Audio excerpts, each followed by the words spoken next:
to Senior Flicks. I'm excited today because I'm going to be talking about one of my favorite destinations, and that's pilgrimage to Israel and Jordan. And I have a special guest with me today, Lloyd Hale.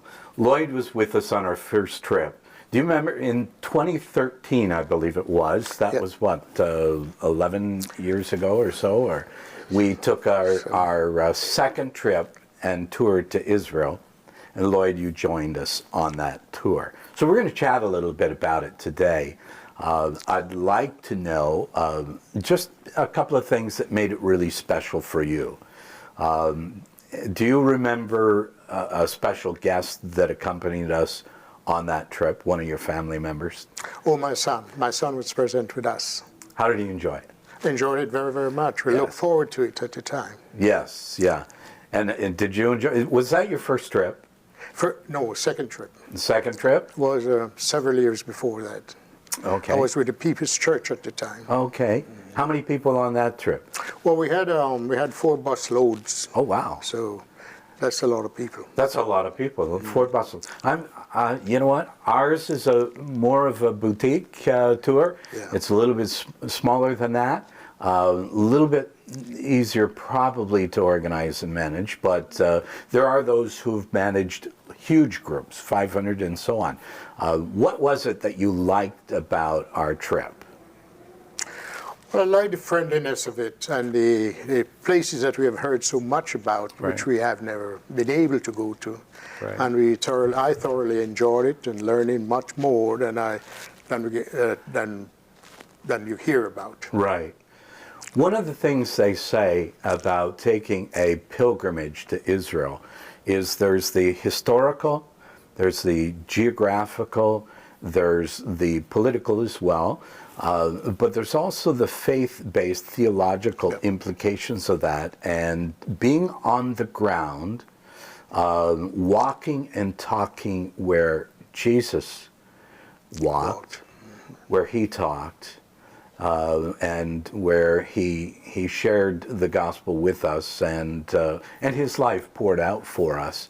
How did that impact you? Well, it was amazing to know that we were walking in the same spot that Christ walked. Right. So that was very impressive, and all the surrounding as well. It comes in and fits in very nicely with the surrounding as well. Talking about the surroundings, it adds context. When we in the Western world start and are examining our faith, reading the Bible, and we're talking about it in the context of the Western world, we don't really get a sense of that context well, do we? In terms of the message that's being shared. The Roman, the Greek, the Jewish, and the early Christians in that region lived out their faith in many ways very differently than we do today. When you were there and you went up onto Megiddo and you're overlooking the valley there of where we talk about Armageddon, do you remember anything about the impact of that visually even? I don't quite remember exactly that particular one, but I know that most of it was amazing to see where we were and to see all the things that were happening. Right. Yeah. You do remember Bethlehem, though. Oh, indeed, I do. Yes, yes. What was there about Bethlehem? And I mean, back then you had to go through major security to get there, right? And we were on a bus, and we changed guides, and to get into the Palestinian area, we had a new guide, really a super person. The days can get pretty long, and you can get a little bit tired at times. And when you're on the bus, it's a nice time to sort of catch a nap, isn't it? How did that catch up to you? You haven't said it all. Time caught up with me, and I sat there And everybody left, I didn't know. And when I woke up, I looked around and there was no one there. And I didn't know what direction you all went. so I ran out the bus. And I started asking questions and one thing or another. Right. Well, Steve, your son and I, we were sitting near the front, and usually he sat beside you, and we knew that, you know, you were fine. I mean, you were quite capable on your own as well. However, it's a bit of a strange land. And I get off the bus, and we're walking into the Church of the Ascension, or the Nativity there. And as we're walking along, Steve says, do you know where my dad is? And I said, well, I thought he was with you. And he said, no. He said, I thought he was with you. And so the two of us turned around, and we realized that you'd fallen asleep. The bus driver, he was getting ready to get off the bus, noticed you sleeping, went back and said, aren't you going to join the group? And so you came rushing off the bus as we were coming toward you at that time. But it made for a little bit of levity and some fun. Indeed. We had a lot of fun in that trip. Yes. I want to share another incident as well. Do you remember being on the Sea of Galilee on the boat? Yes. What struck you there? Anything impact you at that point that you remember that really sort of engaged you at a very emotional level as well? Well, something that impresses me was we were in that place where we just heard about, and then we were there in person at the time. So it does give a different feeling to you when they had music that they were playing along on the boat, and everybody was enjoying it very, very much. So I think that was very helpful to many of us to understand a little bit more about the place. Yes. That Christ was there, and the disciples and all these people, and we were there at that time.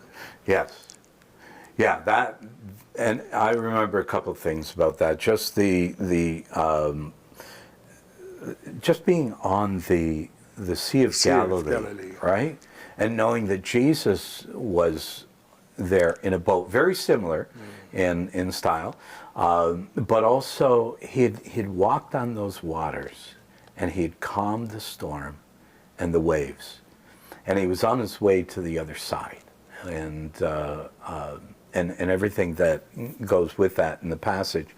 But being able to worship there really impacted, didn't it? Very much. And then there was joy that broke out on the boat. And I remember some in our group doing some dancing. I don't dance very well. I got two left feet, and I don't even know if they're good, just a lousy dancer. But I remember you and a couple of people on our group just sort of dancing in the midst of that boat and celebrating. Well, there was one girl there, I think she had some family problem or someone died. And Marley. That's right. Yes. And so I spent some time with her, dancing and making her a little bit happy. Yeah. That's an interesting story, because her in-laws had just passed away recently before our trip, and it was quite an emotional time for both her and Steve. And I do, as you mentioned that, remember that as well. Yes. And I also remember that it was her mother-in-law's request that the both of them, no matter what took place, that they go and do this tour, because it impacted their life as parents when they were younger as well. Lloyd, it was such a privilege to have you with us on that trip. And get to know people in a different way, don't you? Indeed. And you heard she dancing. That's right. And she thoroughly enjoyed it at the time. Oh, she did. I loved it. Yeah, she really enjoyed it, and it lightened her mood, and and the mood for everybody. Yes. Just lifted everybody's spirit. And having Stephen, my son, with us, that was quite special. Yeah. Because he lives in the Cayman Island. He has his own business there. Right. It was something for him to take time off. Yeah. He's an engineer, and so, he's a very busy man down in the Cayman. Right. But he took the time off just to be with us. Yes. Yeah. You travel a lot with your two children. I know Indeed, we that. did over the years, ever Yes. since when my wife was alive. We went to all different places Right. during the time. As my daughter would say, she said, whenever Daddy and Mommy is going anywhere, they always said, I asked them, what time is it going to be, because I don't want to be late. Yeah. Meaning that she is expecting Right. to be on all these occasions, and they were. Yeah. Yes. Oh, that's great. Yeah. Well, I know they've traveled the world with you and shared those experiences. Yeah. Somebody said you can't take things with you, but the memories that you leave behind Sure does. are really significant and last a lifetime. It is indeed. I can prove that with my family, the life we have had. Right. From they were children, and now he's what? Stephen is 61 years, and Sharon is 60. Yeah. 60. Yeah. They're both young. They're right? both young. They're From both our young. perspective. Yeah, of course. Of course, yes. Lloyd, May 3rd, we're taking another tour to Israel. We've gone in 2009, 2013, 2018. Things got messed up a little bit the last couple of years in terms of travel during COVID. I think they've messed everybody's plans up that way. However, we are planning now, we've been planning for the last couple of years to make this trip happen. And we're excited about doing that. We're looking forward to it. And I'll just run through some of the places, and you'll be familiar with many of these places that we've visited. And this is our brochure that we're going to be handing out and sending out to those who might be interested. May the 3rd to the 15th, I'll be hosting the tour. Our CEO, Wendy Beckles, and her husband will be joining us on that trip as well. Our lead pastor, John Stewart, will be joining us also. So we're really excited about making another pilgrimage. I think the pilgrimage to Israel is so important to a person's faith and development. It is indeed. It is. And you mentioned that a little bit earlier. My cousin's grandson came with us the last time, and I remember sitting around in the restaurant after the evening, and we were just discussing, like you and I are, the impact of that trip on his life. And he said, and I thought it was really quite profound, because he had just started reading the Bible that year. And he said, everything that I'm reading and seeing is verified, authenticated. You're walking. I felt the same way. Yeah. It just sort of reinforced your faith. Reinforced. Now, is that important to people? It should be indeed, and I'm sure it is. Yes. I'm sure it is. Yeah. We all need that authentication of our faith. And also, we had our president there at the time. He was with us, him and his wife. That's right. David President Hillier for this and place, Karen. They joined us on the first two trips as well. Yes. And they were a lot of fun. And as Wendy and Mark were as well on the last one. So this trip, we're gonna land in Tel Aviv. Now, Tel Aviv has got to be one of the most beautiful cities that I know. And then right connected with that is Jaffa.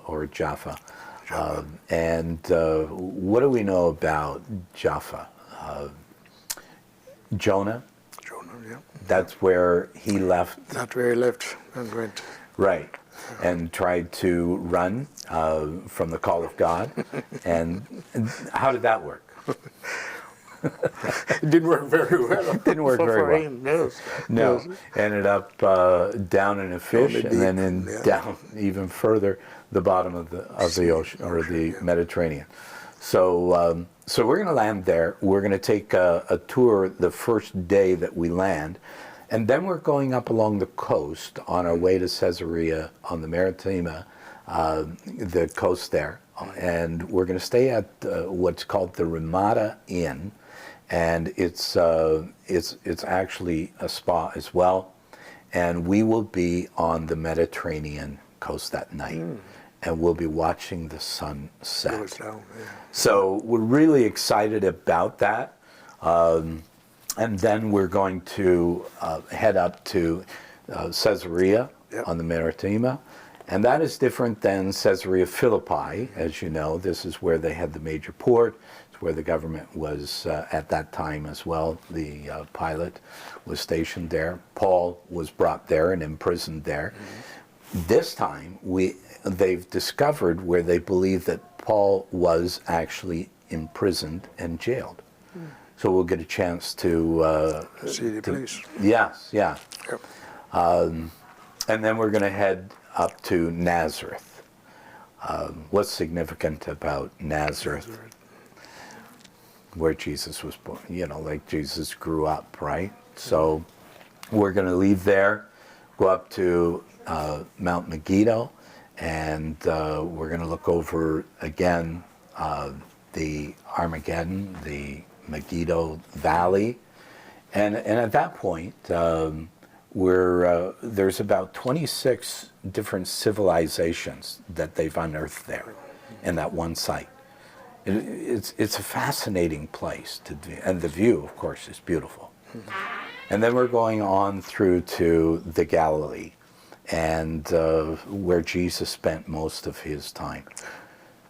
One of the, I can't remember whether we did Mount Arbel with on that trip. I don't know.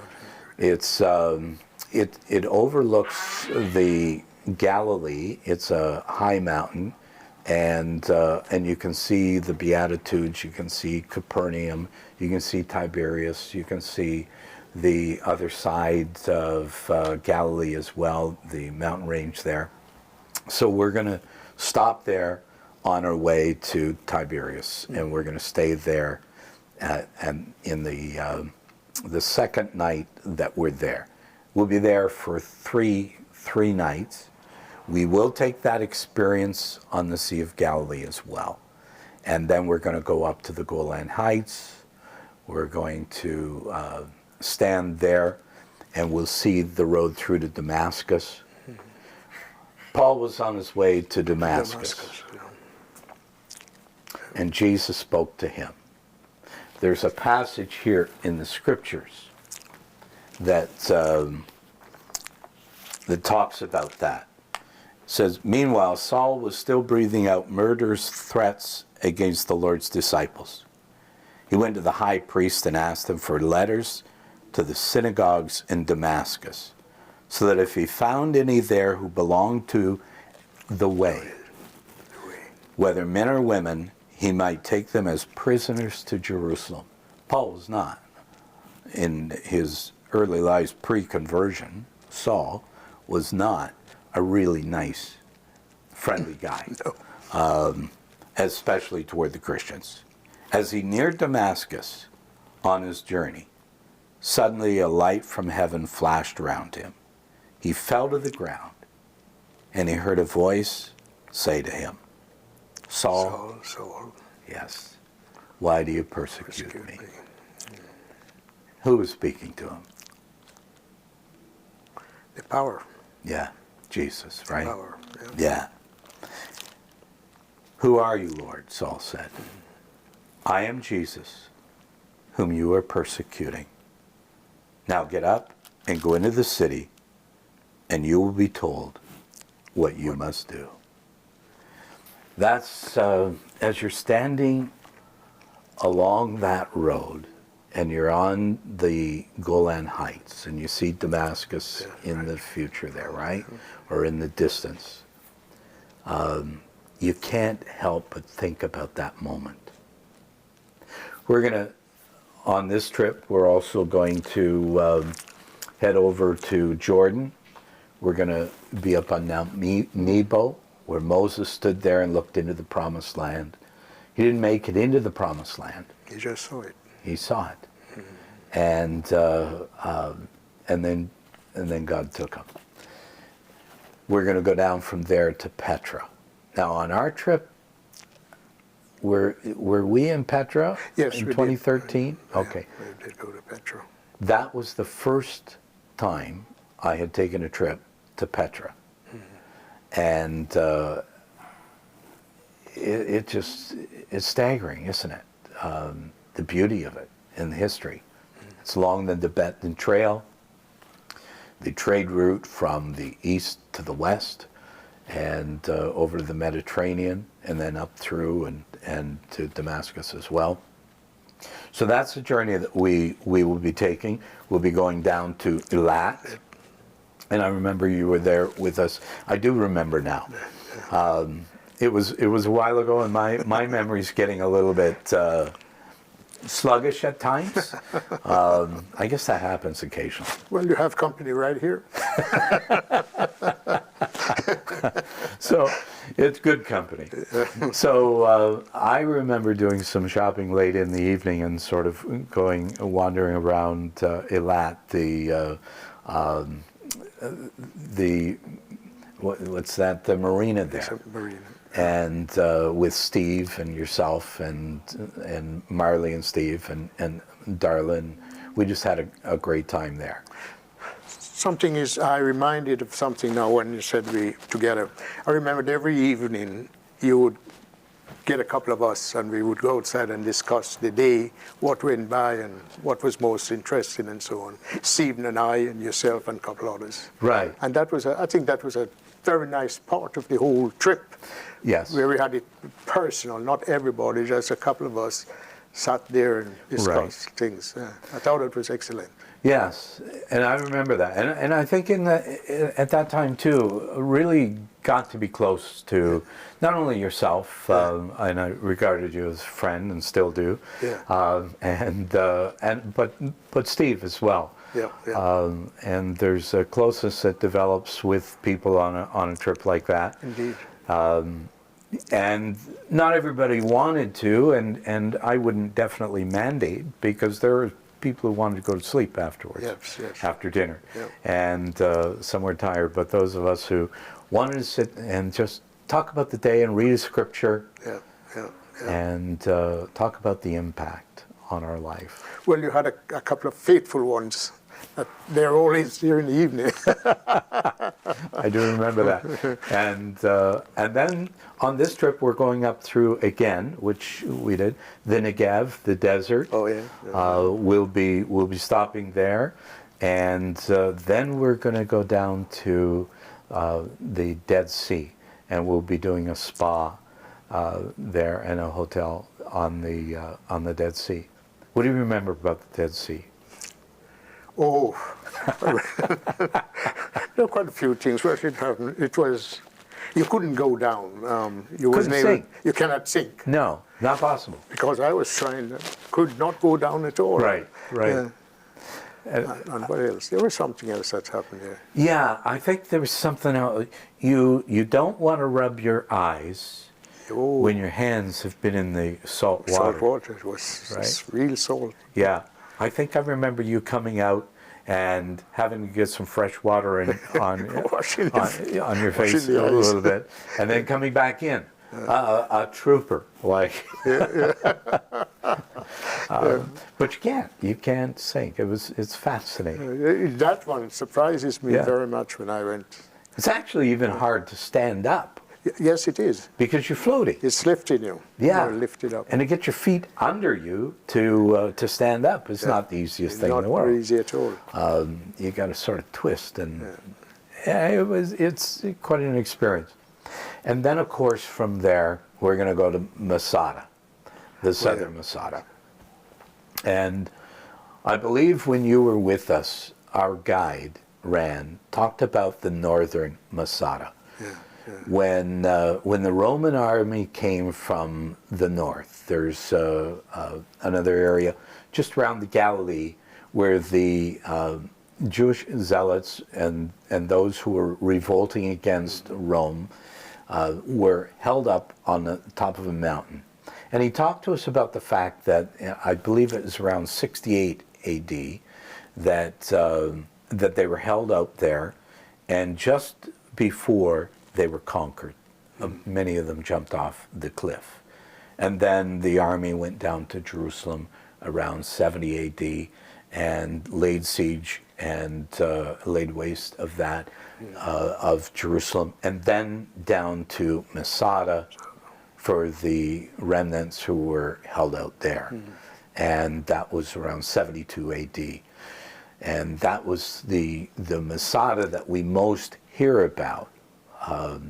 But Rand talked to us about the northern Masada, and then he shared with us a lot about Masada in the south. And we'll spend time there again. And then we're going to go up to Jerusalem. Yeah. Well, Coming into Jerusalem yeah. and seeing the city. Lights. Yeah. I can remember that. Lights, beautiful lights, bright. Yes. Yes. And just the impact of that. You have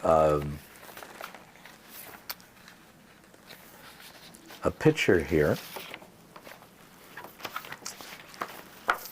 and this picture shows those of us who are on this trip and this tour, and there's your son Steve, and then another Steve standing behind him, or actually beside him, and Marley, who you were talking about, she's there as well. Yeah. And in the background is the dome of the mosque over the Dome of the Rock, and then the city of Jerusalem in the distance. Every trip that I've been on, we've stopped there, and we've taken a picture, and we've done communion. And again, a very meaningful experience. Yes. The other thing that happens in this trip, and the passage that we read, is on the back of your pilgrim certificate. Lloyd Hale, by attestation be it known that Lloyd Hale, by virtue of fulfilling the biblical calling, has ascended to Jerusalem, the holy city, capital of Israel, and is henceforth authorized to bear the title of Jerusalem Pilgrim. Amen. Amen.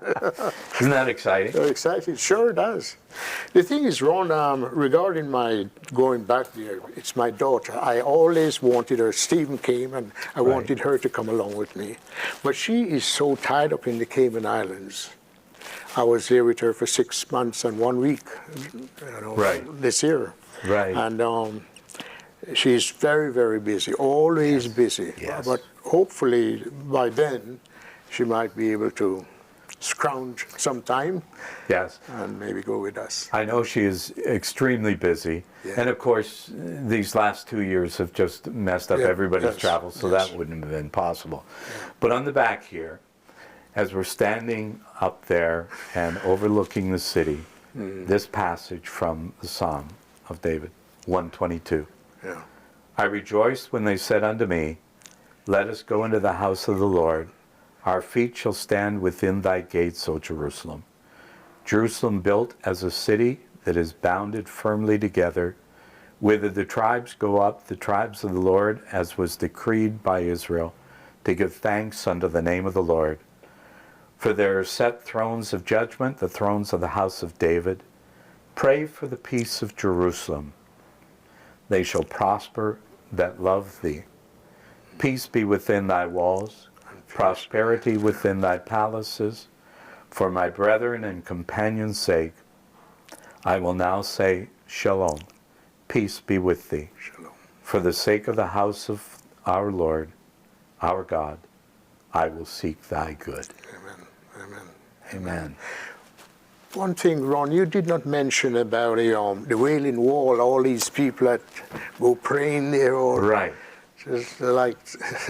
Yes. When we get to Jerusalem, of course, the Mount of Olives. Yes. And the Garden of Gethsemane. We stop there and spend a devotional time, Yes. Yeah. and a time of prayer. We allow for time for people to just take their Bible and just sit there and read, and just meditate on. This was where Jesus spent much time, and where he spent his time before his crucifixion and his trial. And so when you're there, and those olive trees are, the olive trees. yeah, like just they've been there forever. And then we walk down and through the old city, stopping at the Stations of the Cross along the way, and then we take in the time at the Wailing Wall as well. And walking up the road and the Via Dolorosa. Via Dolorosa. Yes, yeah, yes. where Christ walked. Yes, yeah. And when we're at the Wailing Wall, I remember a friend of mine leaving me a piece of paper, and he was struggling with cancer at the time, and he said, Ron, he said, take this with you and insert it in the wall as you pray for me. And I remember doing that, and how meaningful it was. And then after that, we spent some time in the Garden Tomb. Yeah, I remember that. Yeah. But you remember all those papers that is stuck in the wall, the whole long wall, I don't know how long it was. Yes. But every inch of it was used with little papers where they're stuck in there with some prayer of some sort or whatever they did. Right, yes. Put in there. Yes. Yeah.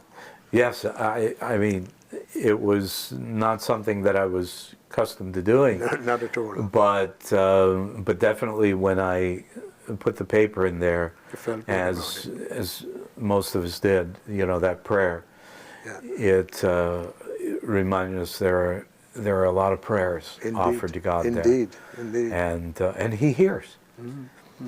We don't offer a prayer that God doesn't hear. He's involved in our lives more significantly than we could ever imagine. Well, I guess those local people, they must have been experiencing this. Why they do it every day. Every day it's the same thing. And Right. the walls are filled with them. Yes, yeah. And not just one wall, but... Right. Yeah. And then our communion at the last of our trip in the Garden Tomb. Yeah. Knowing that we're going to have communion again and remember the death of Christ, but most important, his resurrection. And that may very well have been the spot where Jesus was buried and borrowed the tomb for 3 days. I heard a preacher say that one time, Easter, Jesus borrowed the tomb for 3 days and then gave it back. So he didn't need it anymore. It was gone. Yes, it's gone. So we're looking forward to it. And I want to thank you for having been a part of that trip and a part of our lives since here at Shepherd Village. Thank you. Lloyd, you're a meaningful part of this village here. And you've done a lot for others. You've been a giving person all along of your time, your energy, your love and your care, your prayers for people, just supporting so many people. We're really honored to have you a part of the village here. Thank you. I've been honored to have you a part of our church here in the village as well, and to especially gotten to know you on that trip. And Steve as well, and I've got to know Sharon in many different times as well as they visit. You have a very, very special family. Indeed. But from what I understand, they really, really admire their dad and their mom when she was alive. You both impacted their life in a really powerful way, and in a spiritual way, in a Christian way. Thank you. We're happy about it. We're blessed with those children. Yeah. So again, it's just to mention that we are going on that trip again, May the 3rd to the 15th, and if anybody is interested in joining us, they can contact us here at Shepherd Village. We'll give them the information, and excited about making the trip. God bless you, and thank you again. Thank you. And thank you for joining us on the Senior Flicks. God bless.